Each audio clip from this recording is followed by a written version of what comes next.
Ya, ada pemirsa, Gubernur DKI Jakarta Anies Baswedan kemarin telah melakukan peletakan batu pertama hunian rumah DP 0 rupiah. Lalu bagaimanakah skema dan juga syarat agar dapat memiliki rumah DP 0 rupiah ini? Di studio telah bersama kami Ibu Heni Hartati, selaku pengamat ekonomi Indef. Selamat sore Bu Heni. Sore Mas Reva. Sehat Bu Heni ya? Alhamdulillah. Alhamdulillah, baik. Dan juga kami telah terhubung dengan Bapak Agustino Darmawan, Kadis Perumahan Rakyat dan Permukiman DKI Jakarta. Selamat sore Pak Agustino. Sore Pak, selamat sore Bu.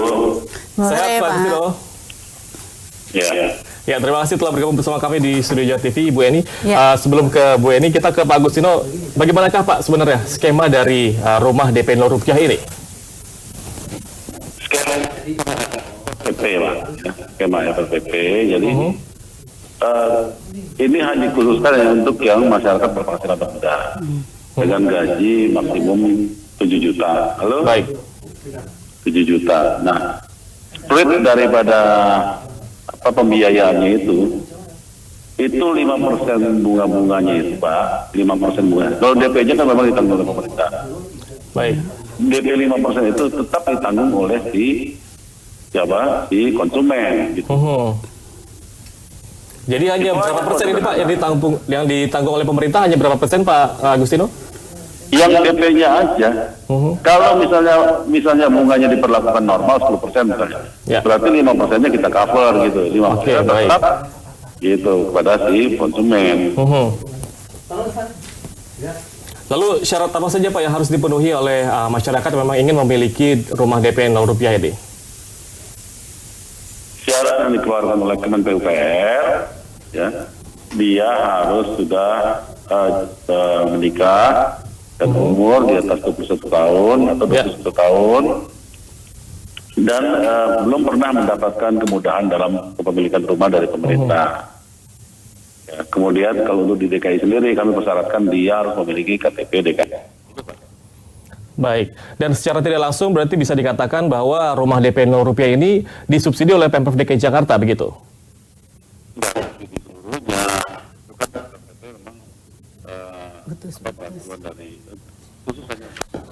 Konsumen dengan penghasilan yang rendah. Ya. Yang kita cover itu yang DP-nya ini yang kita cover, betul Pak. Oke, baik Pak Agustino.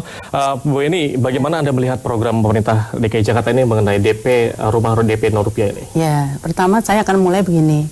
Rumah hunian itu adalah hak setiap warga negara dan itu ada tertulis secara eksplisit di dalam Undang-Undang Nomor 1 2011 tentang Perumahan dan Pemukiman. Baik. Dan bahkan di dalam undang-undang itu saya bisa ambil misalnya di pasal 13 huruf ini eksplisit ya, di huruf F itu disebutkan bahwa pemerintah bisa mengalokasikan dana atau biaya pembangunan untuk mendukung terwujudnya perumahan bagi MBR, termasuk juga memfasilitasi dan juga di huruf itu di huruf G-nya, di huruf H-nya juga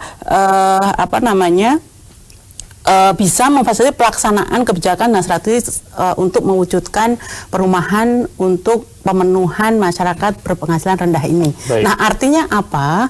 Artinya pemerintah ini punya tugas bagaimana agar seluruh masyarakat, terutama masyarakat MBR juga punya kesempatan untuk mendapatkan rumah. Haknya terpenuhi begitu. Nah, salah satu sekarang apa yang bisa difasilitasi oleh pemerintah?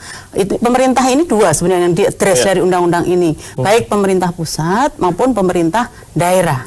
Jadi kalau pemerintah DKI sekarang berinisiatif untuk memfasilitasi masyarakat MBR untuk kemudahan mendapatkan rumah dengan tadi, katakanlah apapun judulnya, apakah itu bentuknya subsidi, ataukah itu bentuknya fasilitasi buat pengembangnya, itu sah. Bahkan itu adalah mengikuti mandat dari konstitusi.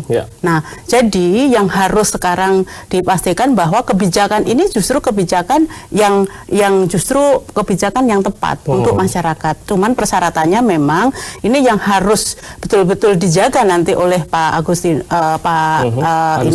Agustino adalah bagaimana ini benar-benar diperuntukkan pertama untuk rumah hunian.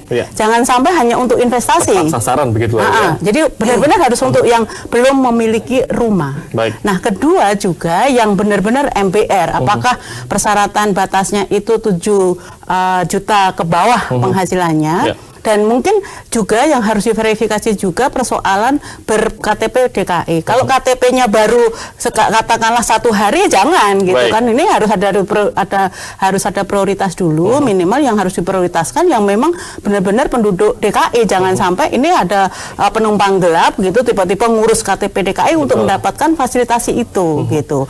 Nah, jadi sekarang yang harus dipastikan oleh pemerintah DKI bahwa ini memang program yang menjadi komitmen dari pemerintah. Baik. Jadi nanti dan skemanya harus juga jelas gitu. Jadi setelah ini nanti masyarakat pasti kan banyak yang tertarik ini untuk mendaftar untuk mengambil fasilitasi ini.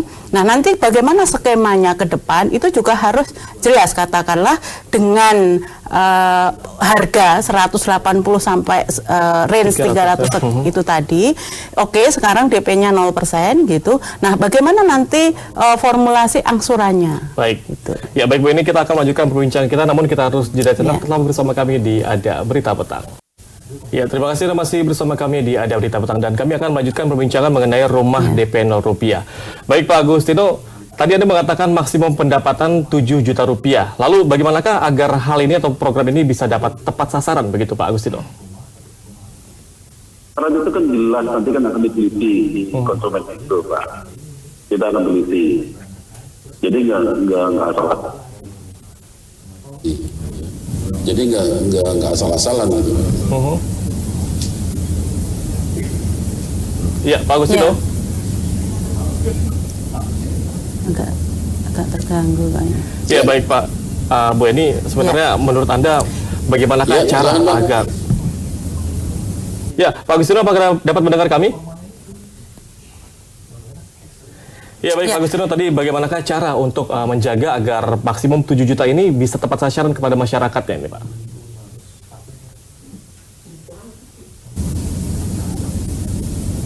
Ya, sebelumnya kita kan akan teliti dulu yang bersangkutan itu. Ya, apakah dia punya pekerjaan tetap gitu. Apakah memang penghasilannya itu penghasilan yang memang hanya pekerjaan non formal dan sebagainya. Ini nanti kan akan diteliti Pak, gitu Pak. Jadi akan diteliti lebih dulu agar tepat sasaran begitu Pak Agustino ya?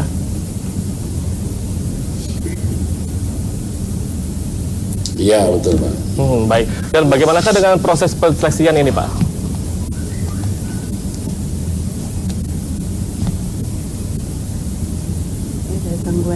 Kalau proses seleksinya ya tentunya kita melibatkan si bank penyalur kreditnya ya.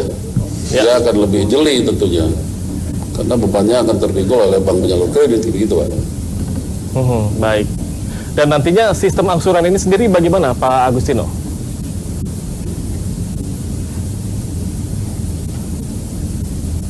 Sistem angsurannya flat, ya, flat sampai dengan akhir angsuran. Baik. Dan dalam jangka berapa tahun?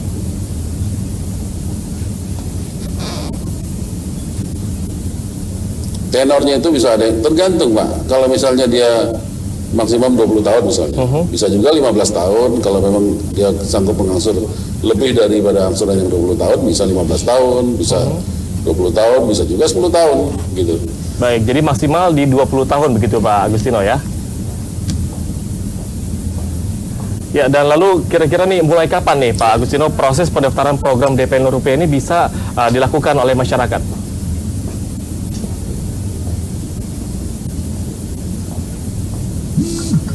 Sekarang ini kami sedang memproses pembentukan BUD-nya, Badan Layanan Umum Daerah. Karena kalau kami, kalau pemerintah kan nggak bisa langsung melakukan proses pembayaran dan sebagainya. Itu harus dibentuk Badan Layanan Umum Daerah.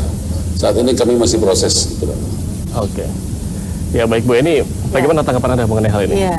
Pak Agustino, pasti masyarakat semua mengapresiasi langkah dari Pemprov DKI untuk komitmen ya untuk bagaimana mewujudkan harapan masyarakat, terutama masyarakat yang berpenghasilan menengah ke bawah atau masyarakat MBR, masyarakat berpenghasilan rendah ini mampu juga bisa memenuhi kebutuhan perumahannya. Nah, cuman Pak Agus, yang mungkin kita wanti-wanti betul adalah bagaimana titik krusialnya ini kan selalu apalagi di kota-kota besar ya. Apalagi ini ada fasilitas yang kalau kita bandingkan dengan harga pasar ini jauh sekali. Jadi katakanlah kalau yang tipe 21 tapi Pemda akan membuat skema ke sekitar 180 juta. Nah, sementara harga pasar sudah di atas 250 juta gitu. Nah, jangan sampai ini timbul moral hazard lagi karena data Bank Indonesia ini kan permintaan perumahan di Indonesia itu lebih dari 50% untuk investasi. Nah, yang harus dijaga betul ini. Maka proses verifikasi bagaimana nanti yang mendaftar untuk bisa mendapatkan rumah itu harus ada space waktu yang cukup agar Pemda benar-benar mampu atau punya waktu untuk memverifikasi agar nanti rumah ini benar-benar tepat sasaran, diperuntukkan untuk masyarakat yang benar-benar belum punya rumah dan juga masyarakat yang memang berpenghasilan yang layak mendapatkan subsidi. Karena satu sisi subsidi ini memang malah justru dimandatkan oleh undang-undang, tetapi subsidi ini juga harus tepat sasaran gitu. Ya baik Pak Agustino, tanggapan Anda?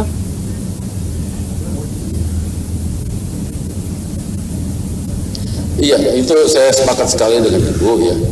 Memang harus kita verifikasi lebih dalam, lebih teliti ya. Harus cukup waktu untuk itu. Betul sekali itu Bu. Dan dalam proses kalau memang dia inginkan untuk investasi, dalam prosesnya kan biasanya dia jual ke tempat yang lain. Nah, kalau untuk buyback harus balik lagi ke BLUD. Ya, BLUD yang nanti ya, kita betul. bentuk itu. Ya, ya. Artinya sudah ada skema antisipasinya ya Pak tidak ya. bisa langsung dia menjual ke yang pihak yang lain gitu. Ada Bu, pasti ada skema antisipasi. Iya. Termasuk untuk disewakan Pak. Jadi kalau misalnya ini kan kadang orang tidak harus hanya dijual kembali, tapi biasanya orang investasi itu untuk disewa-sewakan. Nah, ini juga yang harus diantisipasi juga oleh pemerintah DKI. Ya, bagaimana dengan hal penyewaan ini Pak? Nantinya apa memang sudah ada solusi begitu ataupun antisipasi dari Pemprov?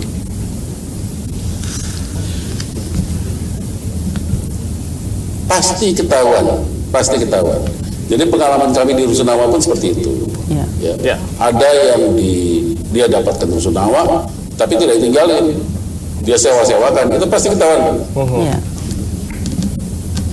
Ya, baik Pak Agustino telah bergabung bersama kami di Ada Pritam. Terima kasih Pak Agustino. Baik Bu Eni, bagaimana Anda melihat mengenai harga ini Bu? Tadi di tipe 36 ada harga 320 juta dan di tipe 21 harganya 185 juta. Apakah harga ini memang sudah tepat sasaran untuk masyarakat? Ya, jadi kalau dari sisi harga tentu apakah ini sudah tepat sasaran itu artinya sesuai dengan aksesibilitas masyarakat MBR gitu kan, sesuai dengan kemampuan daya beli dari masyarakat MBR. Jadi kalau menurut survei Susenasnya BPS memang masyarakat MBR ini hanya mampu bisa membeli rumah itu di bawah harga 300 juta. Baik. Nah, itu memang sudah bisa gitu kan. Nah, tentu kalau ini ada skema bahkan di bawah 200 juta ini pasti sangat membantu. Sudah sangat membantu, apalagi sudah harganya relatif di bawah harga pasar. Juga ada skema bantuan lagi mengenai DP-nya. Nah, tentu ini sangat membantu masyarakat. Sehingga karena ini sangat membantu, maka juga di sisi lain ini pasti menimbulkan potensi rent seeker gitu tadi, potensi moral hazard tadi yang juga harus wanti-wanti dijaga betul oleh pemerintah DKI. Gitu. Baik, terima kasih banyak Bu Eni telah bergabung bersama kami di Ada Berita Petang. Sama-sama.